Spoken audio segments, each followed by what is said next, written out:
Welcome, ladies and gentlemen, to another episode of Storytime with BDD. I'm your host, BDD, aka Brooklyn Dad. And today, ladies and gentlemen, we have a special return guest. I know him, you know him. He is the new sheriff in town in this one horse town. Welcome back to our friend, the horse whisperer, aka Mike Goodenough. Welcome back, Mike. Thank you for having me. Wait.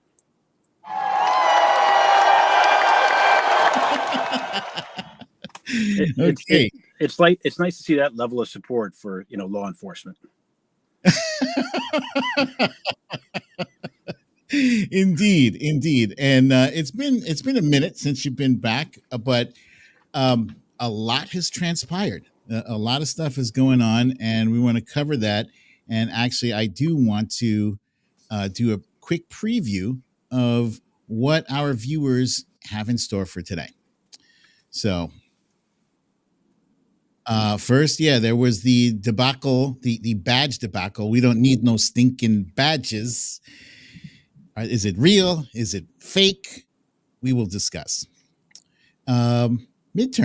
Midterms are 20 days away, and we want to take a temperature and see what our prognosis is. What do we think?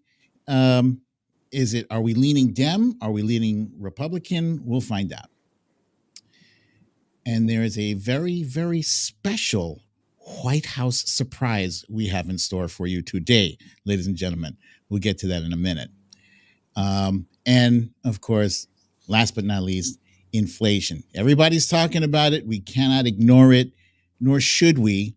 But how serious is it for our midterm hopes? And first things first. Whoops. There you go. Welcome back, Mike. Mm-hmm. I have to comment on the lovely autumn foliage behind you. You are once again in a vehicle on my show, but this time you have some nice fall leaves behind you. Where are you exactly? Roughly. I am in central New Jersey, where the leaves are actually quite late this year. They're only changing now. And it's supposed to be bitterly cold tonight. It's supposed to be down in the mid to low 30s tonight. Oof. But the leaves are still on the trees, and most haven't changed yet. It's been a really weird fall.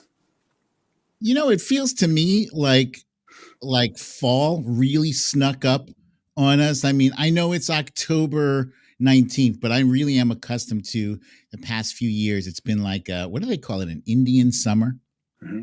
Is it racist to say that? Indian summer? That's what they've used to call it. It's when summer lasts deep into the fall for whatever reason. Mm-hmm. But yeah, so now what we have is we have three of our favorite sports all going on at the same time. We have baseball, we have basketball, and we have football. Do you have a favorite out of the three? That's a toughie. At the moment, it's football, but largely because I'm in a fantasy league. I didn't know. Yeah. Dude, this whole time, have you been playing fantasy football this whole time? Yeah, I've been in a league with friends that I've known for literally 30 plus years, who I grew up with. And we've been doing it for 20 years now. And I've been terrible most of that 20 years, but I somehow managed to win the last two. Mm-hmm. So I have been talking an unbelievable amount of shit. And my team this year is not going to live up to it, but that's okay because I have the last 2 years. But what's your record? Oof. Right now, I am a really undeserving 4-2. No, but I have to stress the undeserving part because like last week I won with the third lowest score. Doesn't matter, dude. You're 4-2. Right. I am the opposite. I am 2-4. My team is abysmal. Meanwhile, my wife is playing in the same league, and she is 4-2. There you go. She's got Breece Hall. My son just picked him up. Down. Huh? My son just picked up Breece Hall. My son is in the league with all of my longtime high school friends too, and he is taking it very seriously. Now he kind of fell on hard times, so we'll see what happens. But he's 3-3 at the moment. All right. Well, he's still in there. Like I'm right now. I'm not very happy, but I have to say that this is a special time of year because my Yankees are in it, and hopefully they are in it to win it. Knock on wood. We're tonight is game 1, I believe, right, against the Astros, whom we have never beaten. They have our freaking number. They have our number. Yeah, this may end badly. Yeah. So we all have low expectations. So maybe, all those low expectations will somehow power the the Yankees to an improbable victory. How crazy is this that you have a team with Aaron Judge, and Cole and all those great players, and we're like the underdogs to this. That's insane. It's just like it's such a home run hitting reliant lineup. It's painful for me to watch because it's like it's feast or famine. It's strikeouts or home runs, and that's great in June when you're playing the Brewers on a Tuesday. It's a different story, when you get to the playoffs and you have to face teams number 1 and number 2 starters 4 times in 7 games. It doesn't tend to go well, but we'll see. Hope springs eternal. Fingers crossed. So let me jump on over to this topic here. Mike, do you have any special plans for this Friday? I had a meeting. I'm trying to think. I had a meeting on my schedule Friday morning, I thought. How about you? Do you have anything? Me? Yeah, it was an office building that looked like, I think, that one that you're showing on the screen. Nothing important except maybe at the White House. I love the Photoshop work. That's hysterical. Oh shit, philosophy. Thank you, my friend. Thank you for the kind donation. I appreciate it. Yeah, I couldn't resist. I love corny Photoshop work, and this is about as corny as it gets. But yeah, dude. You guys, so Mike and I will be going to the White House this Friday. Us. And I still can't say it with a straight face. Yeah, I can't. I was trying to play it cool, but how can you play it cool if you're going to the goddamn White House, for crying out loud? You can't. Yeah. And I start laughing. And so I haven't really told anybody because I can't say it without laughing and they're not going to believe me. The other day I was on the phone. What happened when you told your son? Well, I was on the phone talking with the person who's coordinating it, picking up my son from high school. And he got in the car and I motioned to him you have to be quiet. And then I hung up and I was like, oh, sorry about that. That was the White House. And then I just started laughing hysterically. And he, of course, thought I was making that up. But I'm like, no, really, that was the actual White House. So yeah, it's a little crazy. And did they tell you why they reached out to you? They say, Mike, we loved your tweets, kind of thing. Yeah, they said they wanted to make me the ambassador of Twitter, which I didn't know was a thing.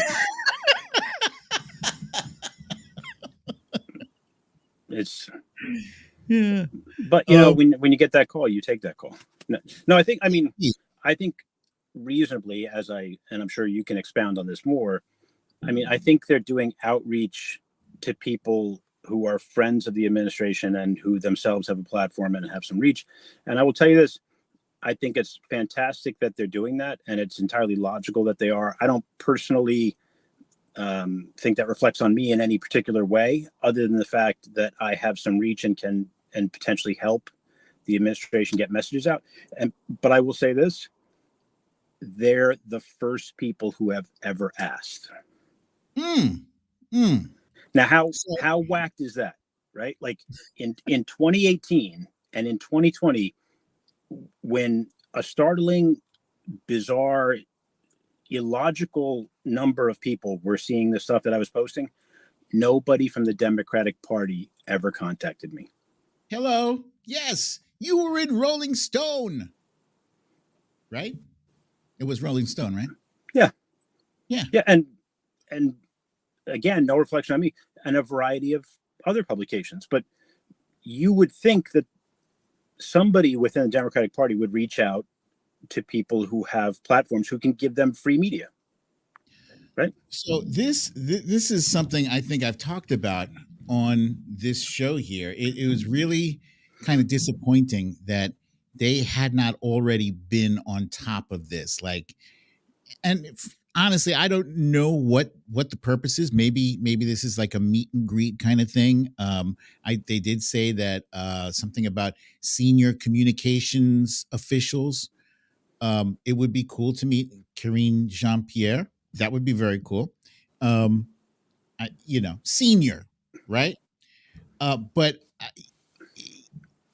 my biggest issue with the Democratic Party has been, you know, the right wing, they post lies online on Twitter, and we're on Twitter fighting it. But there would be nothing, like no response from the White House at all. There's no kind of like rapid response team. They should have that. And I hope that this is what they've brought us in to discuss. And if not, I'm going to bring it up. I am going to mention it. I'm going to say, hey, what's up with this nonsense? Huh? Mm-hmm. I agree. I mean, I think it's going to be a fun day regardless. And I think they're doing the right thing.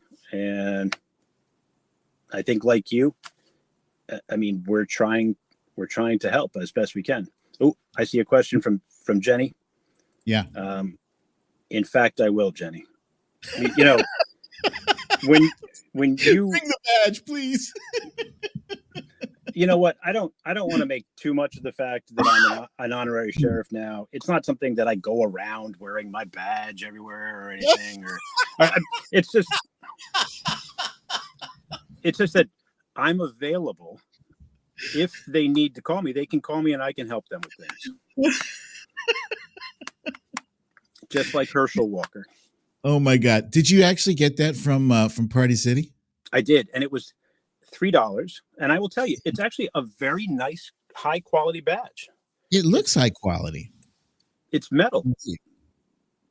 I mean, not for nothing. I can understand why Herschel Walker carries that one around. It's a pretty good badge. Now, did he deputize himself in his mind? That's the question. It's funny you should say that, because I was thinking about this last night. I think you're really onto something, which is, I don't think Herschel Walker is lying. I think Herschel Walker's mind is a bizarre and unreasonable place. He may well not be lying. Like, he may well fully believe that he has some relationship with law enforcement. In his own twisted mind, that he thinks he's a friend of law enforcement. There's a lot of stuff that Herschel Walker has said in the past several months that he's been running for Senate. And it boggles my mind that people on the right aren't like, hey, wait, this guy is like telling like blatant, easily disproven lies. Maybe he's not the right one. I mean, how hard would it be to find a competent person in the state of Georgia to run instead of this guy who's clearly been hit without a helmet way too many times?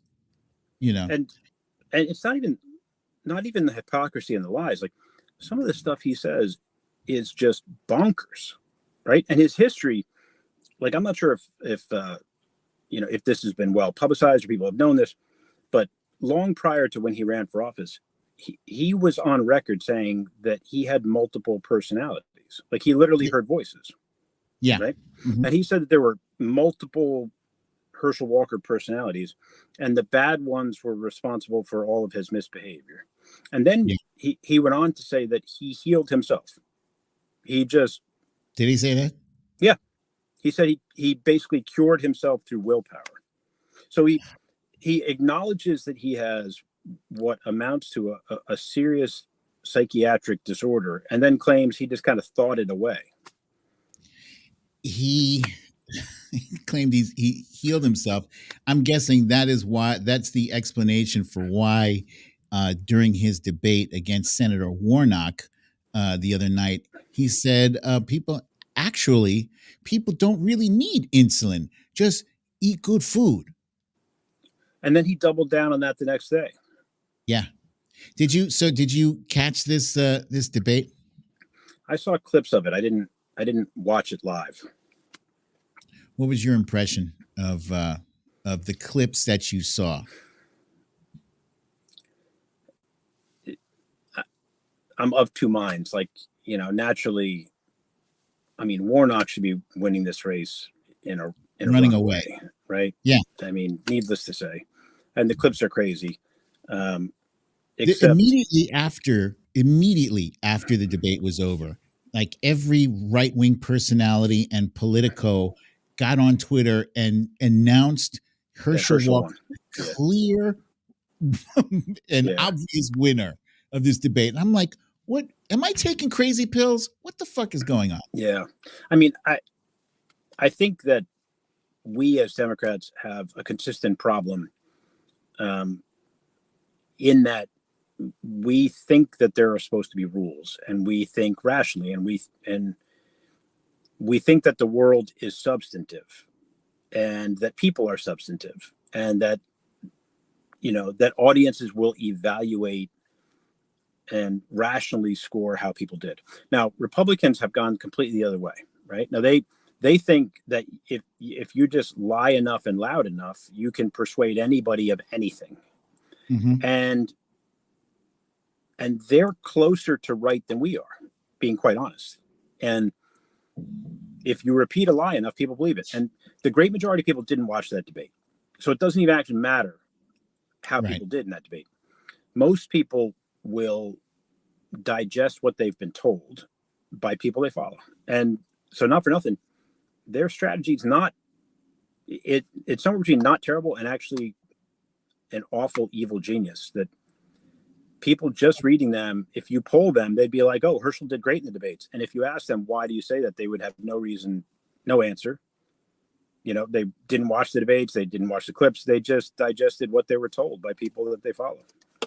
Except that almost everybody is on social media in one form or another. If they're not on Twitter, they're in Instagram or they're on Facebook. And you could not go anywhere in social media without seeing one of these memes, which, by the way, I did create this one. Thank you. That's nice. Yeah. That's quality work right there. I like that. Thank you. And I did apply a slight blur, Gaussian blur, to this to make it look consistent with the clip from The Naked Gun. But you couldn't go anywhere without running into several of these memes mocking Herschel Walker. And, like it or not, believe it or not, memes are like the preferred means of transmitting information about a thing or an event. Memes, dank memes or whatever. That's the reality that we're living in now. So I think, sadly, as you said, he should be winning. Warnock should be winning this running away. But we're in such a polarized world. Everyone who is a Republican will say Herschel Walker won, and everyone who's Democrat will say Reverend Warnock won. So yeah. What and any of the other debates have you managed to catch that caught your eye? I mean, I saw bits and pieces from the JD Vance one. Oh, look at that, dude! I look very law enforcement-y. Yeah. And I just like my camera roll. I can admit this in this open format where we were talking behind the scenes. I have like 20 pictures before I got the one that was just enough of Party City in the background. And so I put way too much time into that, but that's okay. I think you chose well. The picture tells a story, and I'm buying it. I like it. There you go. I caught part of that one, and Tim Ryan ate him for breakfast. Yeah. You know, That ass kicker, ass kisser yeah, quote is what stuck with me, long, yeah, I didn't catch this debate because I was watching something else at the time, but I did catch that line. And yeah. yeah, and I did catch several clips afterwards. Here's my impression. Tim Ryan comes across to me as very likable, but also very tough, like not a pushover. And he, I think, effectively portrayed JD Vance. What was the thing he was saying about Trump? Did he beg Trump for an endorsement? Is that what happened? Well, yeah. I mean, he had previously had. I mean, he had literally JD Vance had compared Trump to Hitler.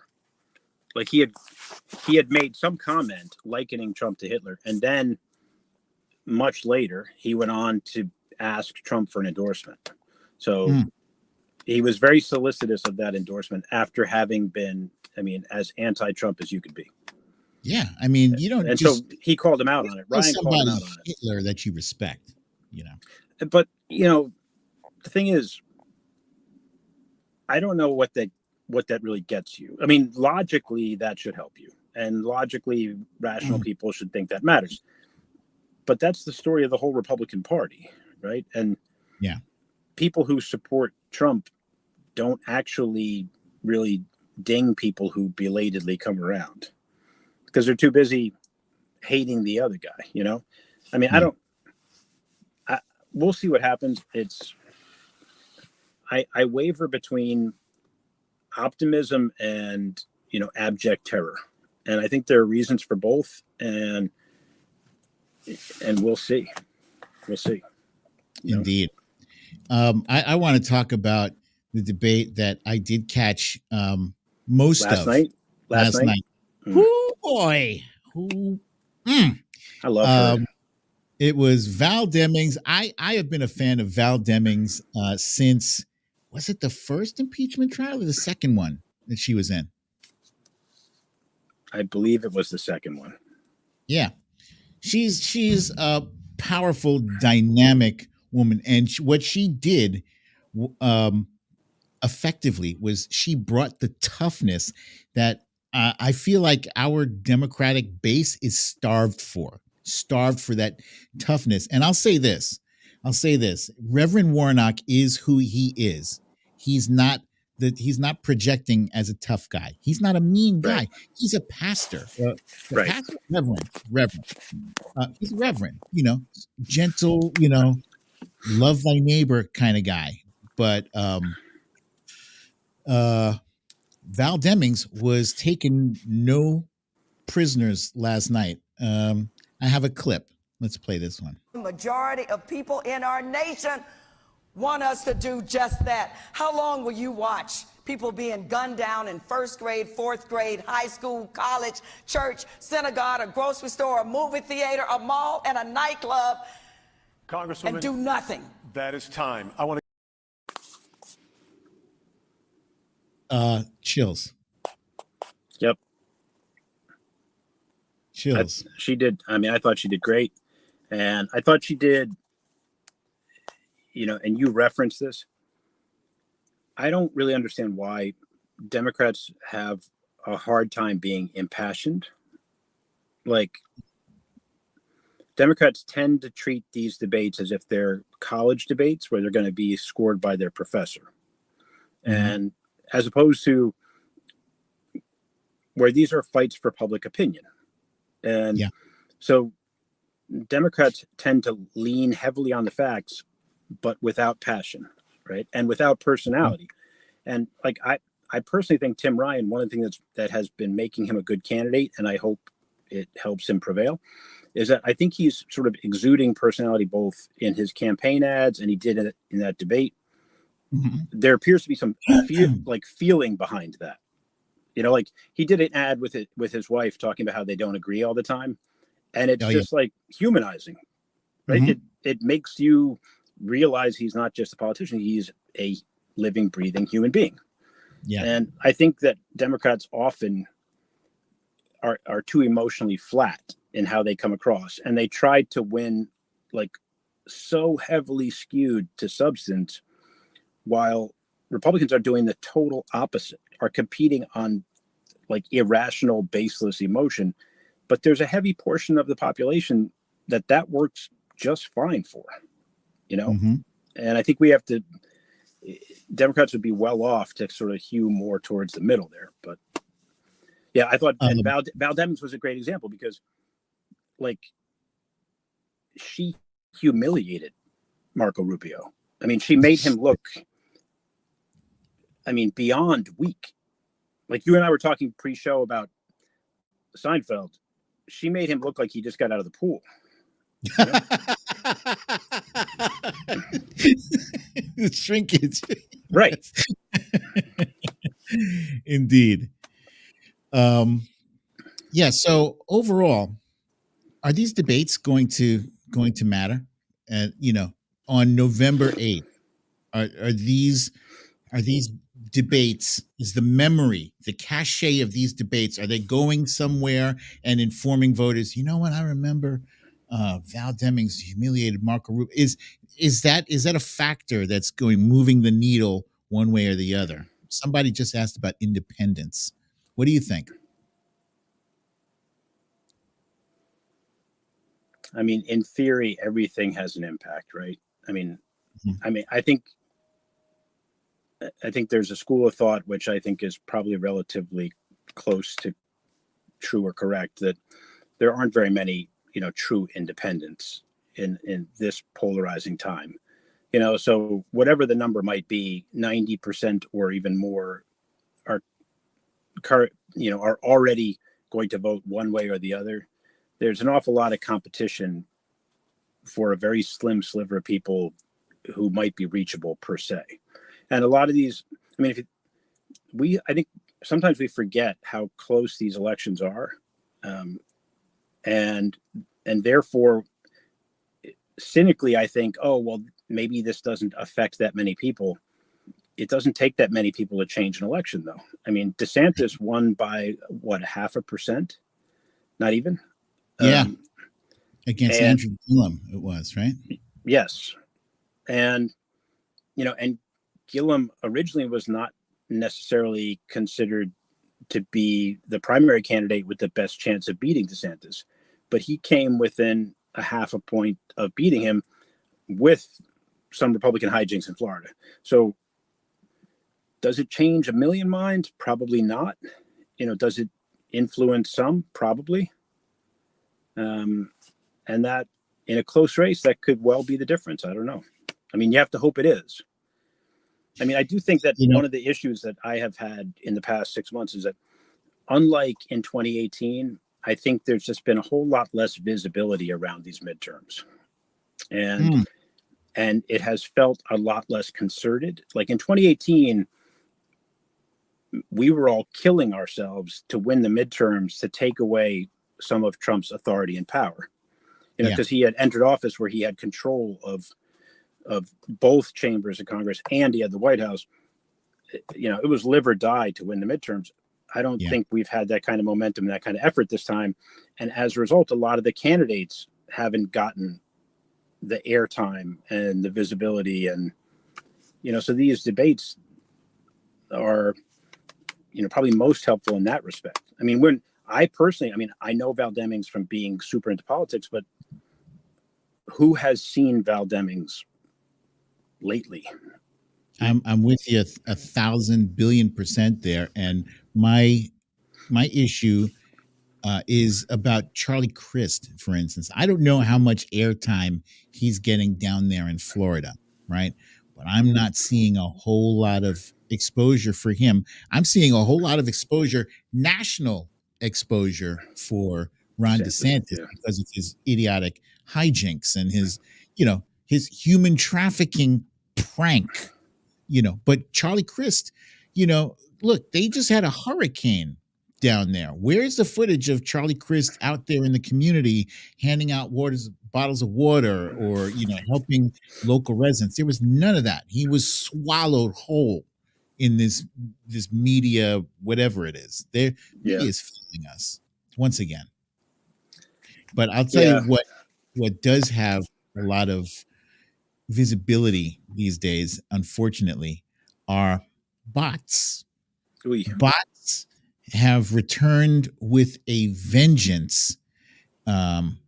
Literally, I mean, I want to say that the past week there's been like 1,000% spike in bot activity on my tweets. I don't know if you're getting that same kind of, like, before I would have, a few dozen, shit heels, shit posters, but now it's like hundreds on each tweet. I have some people, because I check, after I post it, I look to see what's happening, what kind of activity is happening with the tweet, if it's hitting or not. And like the first 3 comments within the first minute will all be from accounts that I have muted in the past. And if I muted you, it means you're an asshole.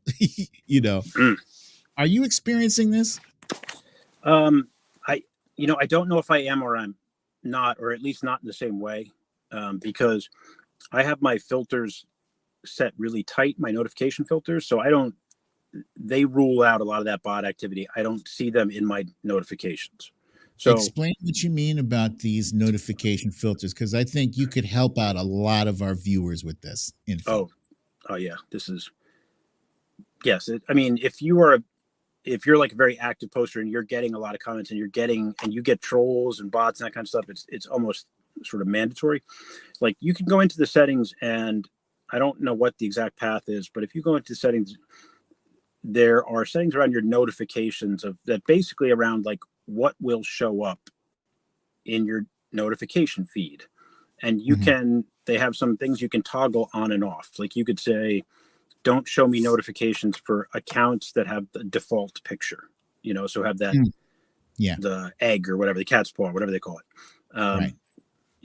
And the logic behind that is people who haven't even bothered to put up a picture are oftentimes fake accounts or bots, so by saying, don't show me those kinds of replies, you weed out what are predominantly, bot accounts. And there are other settings you can have in there, like, show me only people I follow, or only people who follow me, or only people who have confirmed their email or confirmed their phone. And I can't remember the exact array of mine, but generally speaking, confirming your email or your phone, like when you set up your account, is people who do that are human.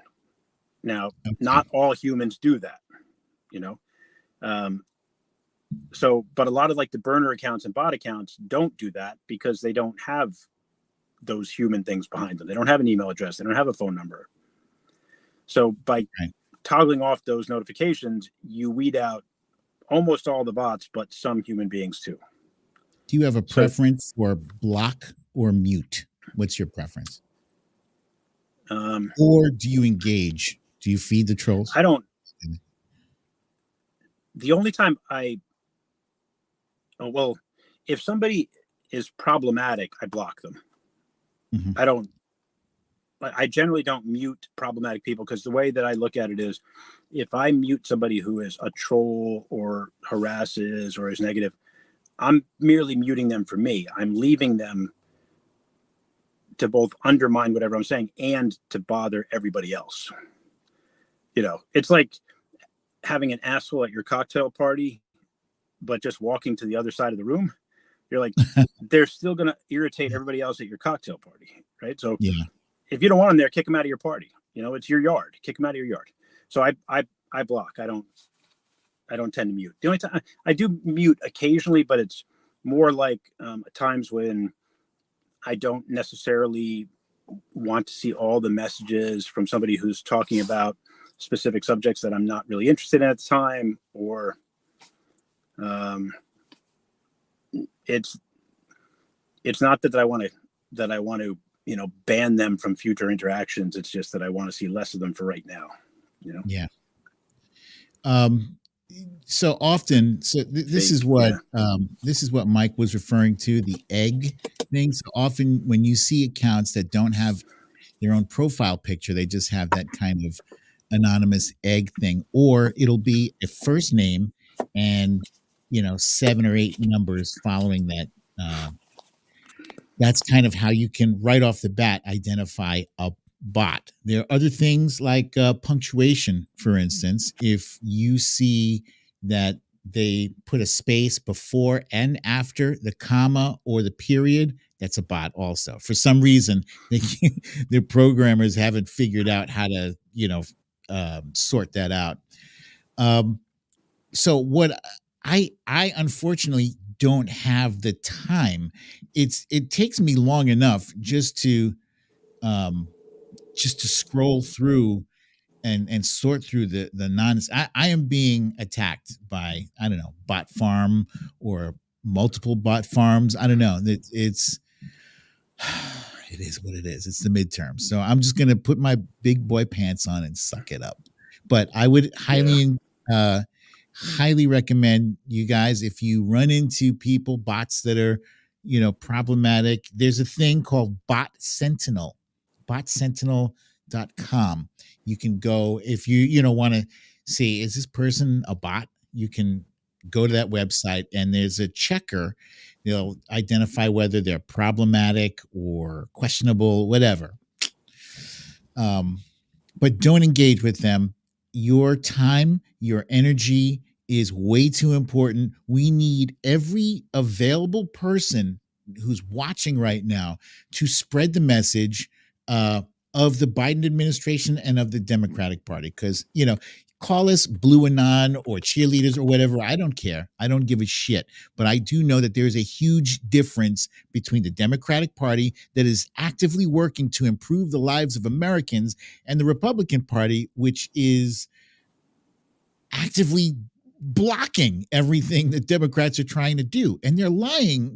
They're even taking credit. They're trying to take credit for things that they voted against. It's infuriating. But speaking of infuriating, Mike, you had a thing with the New York Times. It's not just yesterday. I've seen you. You're not a fan of them, are you? I think there are a lot of good journalists at the New York Times. I think that as an institution, they are very close to impervious to criticism, despite the fact that they often deserve it. And so I kind of go harder on the New York Times because they don't take criticism and they think they're above it. And I think they deserve more of it. And there are multiple ways they failed us. I mean, let's just put that right on the table. The Times and the manner in which they chose to report in 2016 helped put Trump in the White House, period. Agreed. Yep. Right. And that was deliberate and choiceful. And the same people who did that in 2016, like Maggie Haberman, did have actively, in their own way, for their own benefit, helped enable and further Trump ever since. And some access journalism. Yeah. Yeah. Yeah. And I mean, the whole premise of access journalism is that you have access and you maintain access by having the people you're reporting on willing to have you around. And in a narcissistic environment like Trump's, they're not willing to have you around if you are harming them. So at minimum, there's a quid pro quo. And that's the downside of access journalism, is that you have to give to get. So what was Maggie giving in order to get? Right? She was giving favorable coverage. She's like whitewashing some of the things that they're doing. She's not reporting some of the things that they're doing, as we've seen. And she buried it and she kept it for a book. And like she had, I'm not sure if people fully understood this. She had that book deal. She had that book deal in 2019, right? Actually, she had it in 2018. And it was a deal with Glenn Thrush. And the only reason why that book took so long to come out is because he had been accused of inappropriate behavior with his Times colleagues and got basically suspended from the Times. So their deal got torpedoed because her colleague was accused of inappropriate behavior. And it took like a year before she resurrected it as her own book deal. So I'm going off on a whole tangent here, but the bottom line is the Times is not our friend. No newspaper is our friend or ally. And that whole thing that we used to be fed all the time about how the press is liberal, fucking bullshit. That's nonsense. Yeah. And I'm going to go off on a really, sideways tangent on this. There are very few people who for a living hold the media responsible. And one of them was Eric Boehlert. And he tragically was killed last year. And that was a huge, huge loss because he was one of the few people who consistently and dispassionately called out organizations like the New York Times for the mistakes that they make. And now that's flatly, we are missing that. And there's nobody to replace him. And that's a tremendous loss. So I'm sorry to go off on a whole gigantic tangent about how much I can't stand Maggie Haberman and access journalism. And we rely on the media to be the guardians of truth. Like especially when we're in times where it's like truth challenged times where people are debating, what's reality? Is the sky blue? Did Joe Biden legitimately win the election is something that, has had to be asked of mainstream politicians over and over again. So we rely on the media to filter through, to sift through the bullshit and get to the crux of what we're dealing with. And you are 100% right. They are failing us. And especially so in this election cycle, where they are like this tweet here you wrote, the New York Times continues to try to fabricate news from deliberate misreadings of weak data. This poll showed a sizable percent of the sample population thinks the other party is a danger to the country. They're eager to vote for their own party no matter what as a result. Duh. And you are referring to this little bit here. Am I right? yes. This was How comfortable are you voting for a candidate who you agree with if they think the 2020 election was stolen, right? Now the Times framed that in this like salacious, disingenuous way of positioning it that that people don't care about the fact that democracy is in danger. They took like an amalgam of answers to a bunch of different questions and they stirred it all up and were like, yeah, people know democracy is in danger, but they don't really care because they care about the economy more. Now, that's not really true. And I mean, I could go on for a half an hour about everything that's wrong about this poll. This poll was a joke. Like, it's only 792 people they asked. Yes. Ridiculous. And, so my background is in like marketing strategy, communications, analytics, all that kind of stuff. And I ran an analytic group for a large company for a number of years, and where I had to present things like this of consumer sentiment. What do people think and what do they care about? If I had brought this into a client and put this up on the screen and tried to pass it off as meaningful, I would have gotten either laughed out of the room or fired, right? Like the client would have thought that I was an idiot and fired me, or they would have thought that I was just unserious and not to be listened to, because this poll was the sample was so weak. The things they were trying to pull out of it were so unsupported by it. I mean, it was laughable. So anyway, so about that point, like they tried to claim that people don't really care that democracy is in jeopardy. That is not at all supported by the data, right? Now, that doesn't mean the data is better for us than that necessarily. It's just different. Like what that data said, which is what we already know, is that people are incredibly partisan and incredibly divided, right? Now we have people have an array of worries. They don't have one worry. People don't just decide, I only worry about the economy or I only worry about reproductive rights. They worry about all those things on a scale. Yeah. And when they go to decide what they're going to do, it's based on the array of things they care about, not the one that they report on a survey they care about most. So choosing which one they say they care about most is irrelevant if the thing they care about most is 24% versus 23%. It means they care about them equally. Right. And that was what that poll showed, is that there were 5 or 6 things that were all within a few points of each other. People care about a lot of stuff, right? Now, people are also tend to think the other party is bad. And they think if they vote for their party, that's protecting democracy. Right. Now, we know that's irrational when you're talking about Republicans, to think that Republicans are protecting democracy when they're shattering voting rights and denying election outcomes.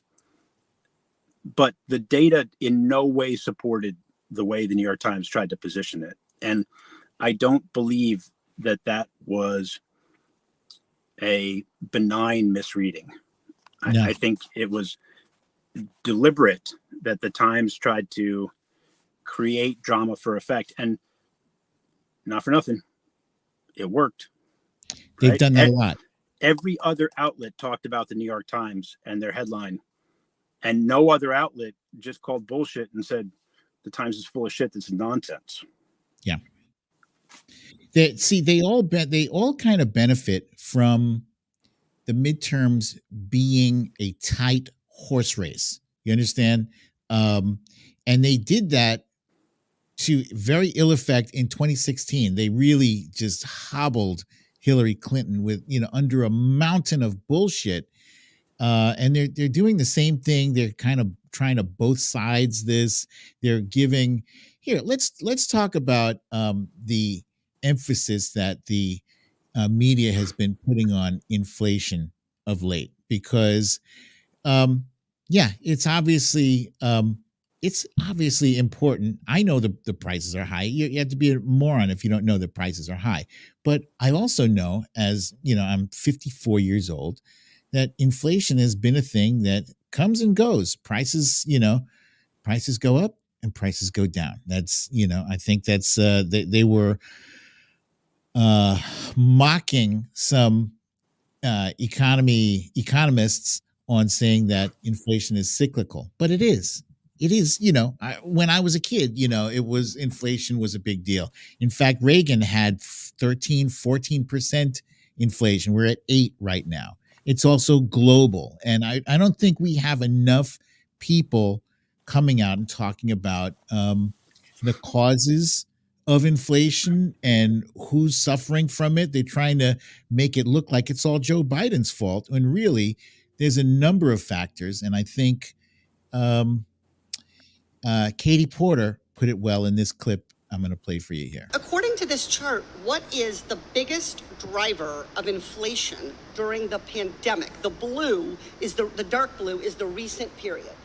It would be corporate profits. And what is that percentage?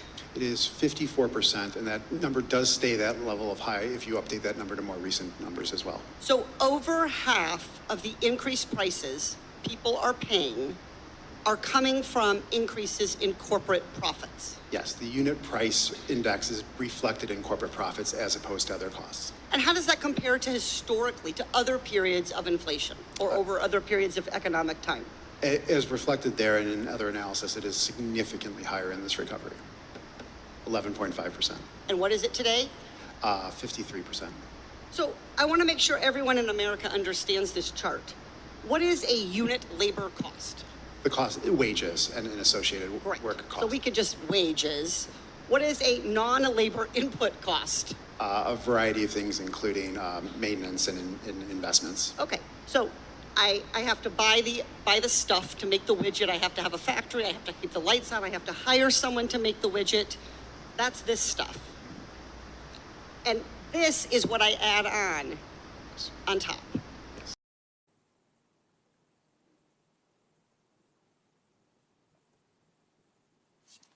So why isn't anybody blaming, as we saw in that clip, Katie Porter points out that the over 50% of the cause of inflation is corporate profits. It's after they spent the money to create the widget and after they paid for operating costs. 50 something percent is the fucking profits that the CEOs are putting in their pockets. And I've never seen more broke ass people, with pitchforks ready to defend the right to these billionaires to keep them poor and stupid. What are your thoughts, Mike? I think you're right. I mean, I think you're right. And I think, I think this may be the third time I've joined you. And I think we keep you and I in these conversations, we keep coming back to some recurrent themes. And among the recurrent themes are, a key one among them is that Democrats are bad at messaging. We're bad at messaging. And a lot of people on the left, when I say left, I just mean our side of the aisle. I don't mean all the way on the left, progressives, et cetera. I mean people who are Democrats. And a lot of people on our side of the aisle sort of thumb their nose at messaging and think that it's, just advertising and unimportant. But the bottom line is messaging, you win or lose by messaging, whether people like that or want to think it, or agree with that. We tend to want to be substantive. So we don't like to accept that Americans are not as deep and not as substantive as we want them to be, but that's true. And so per your point about inflation is we don't have a concise message about inflation that works. And I happen to love Katie Porter. Most Americans are not going to sit down and listen to that clip. And even if they did, they're not going to digest what it means. And they're not going to have a pithy takeaway, right? So if this were an advertising project and the Democratic Party had, came to me as a strategist, a communication strategist, and said, okay, here's the challenge. It's inflation, and gave me the whole setup. Like, we're competing with the Republicans. We're the incumbent. Republicans are going to weaponize inflation. What do we do? My answer to them would be twofold. It would be sometimes you have to enlarge the problem to solve it. So reframe inflation as a global issue and point to where the United States under Joe Biden, how we are performing against the rest of the world, because inflation in the United States we're doing vastly better than much of Europe. Europe is heading on a collision course with a terrible recession. You never hear that, right? Now, Americans appealing to their patriotism and nationalism, if every single day you had hammered into your head, the world is struggling with inflation. Luckily, the United States is doing better than most. That's a very different message than what we hear today. You never hear that. Right? It's funny. I keep seeing people posting memes about that on my tweets, and they're showing they're showing where the U.S. is compared to all of the other countries. You're absolutely right. Right, but they're not taking it to the next step, which is to say Joe Biden is outperforming the leaders of these other economies, right? Which is 100% what Republicans do. They take credit for things they didn't do, or they vilify for things people aren't to blame for. Right. So we see these anyway, you know what I'm talking about. And the second thing I would say is, per your point about the concentration of wealth and hoarding, et cetera, is that Republicans are excellent at vilifying an enemy, real or imagined, and nothing unites like a common enemy, right? Democrats don't like to play that way. Democrats don't like to vilify the super rich, or, Bernie Sanders, for all of his attendant issues, was very good at vilifying bad guys. The millionaires and the billionaires. the oligarchs. Yeah, you're right. Right. He was. Yeah. And Democrats won't do that, right? But per that Katie Porter thing it is a reality right now. Like, even if you take gas prices, it's a reality. We are getting screwed on gas prices because the entire oil and gas industry is profiting from the fluctuations. Not just they're profiting from the rise in oil prices.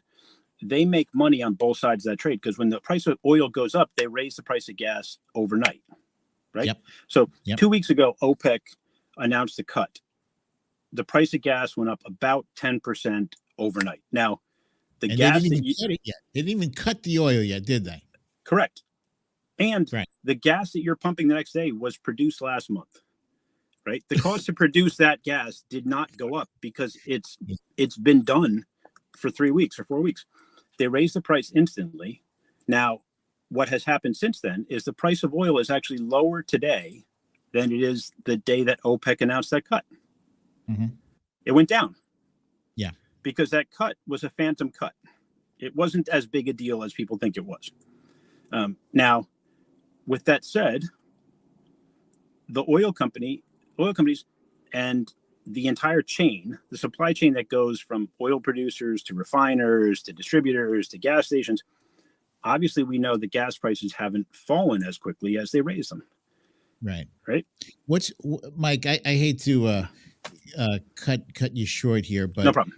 I have a hard cut at 6:30. I got to bounce, Yep. but I want to ask you, what's your take on President Biden's announcement on taking from the strategic petroleum reserves?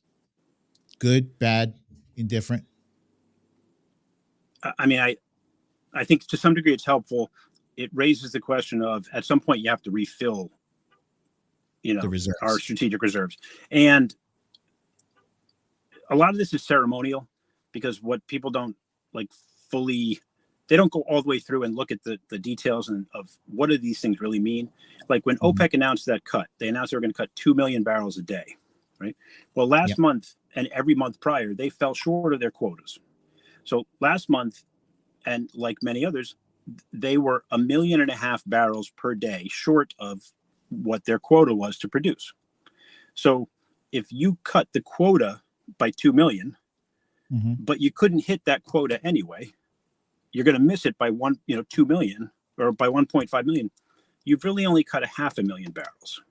Right. If you were producing 30.5 million and you cut it to 30 million, you cut it by 500,000.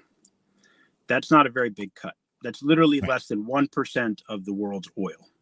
Now, take that to what Biden said. He said he's going to release 10 to 15 million, barrels. So take that OPEC cut, 500,000 barrels a day times 30 days. That's 15 million barrels. Yep. If Biden releases 15 million barrels, he offset the supply loss from OPEC. And in theory, the market should say, oh, okay, we didn't lose anything. But what the market really does is say, oh, that's a short-term thing because he can't do that every month. And the OPEC cut could go on. And a lot of this is theatrics. The OPEC cut was theatrics. That release from the reserve was theatrics. But the net result is oil is going down because the world is heading towards recession. Oil was at $83 a barrel. That's less than it was the day that Russia invaded Ukraine. All right, Mike, I'm going to end this. I'm going to end this show on this note here that I think it is important for all of us who want to retain the House and expand the Senate is to repeat our goddamn selves every day between now and November 8th of all of the Biden wins. And that includes the insulin prices, the Medicare premium is going down, and the Social Security is going up for a lot of people. Hearing aids just became super duper cheap for millions of families in America.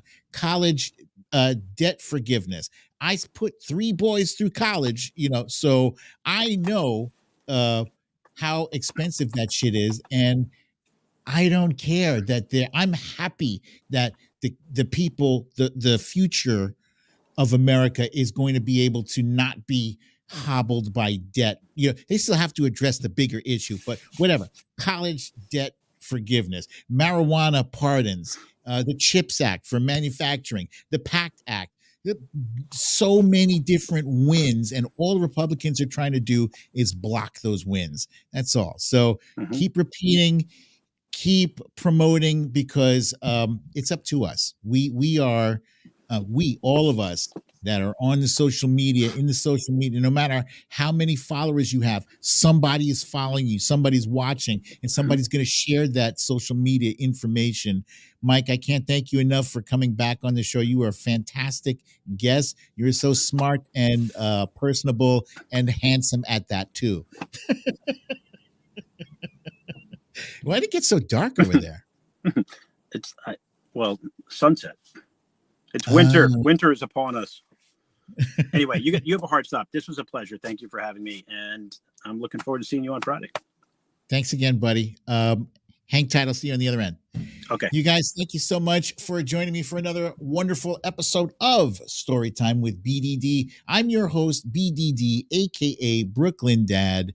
And before I sign off, I want to say a special God bless you and we love you to our friend Wojo Mom.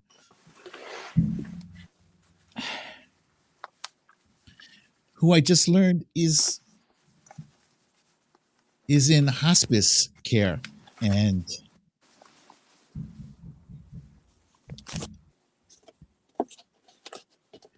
praying for you. Praying for you. You guys, I love you all very much. Until next time, peace.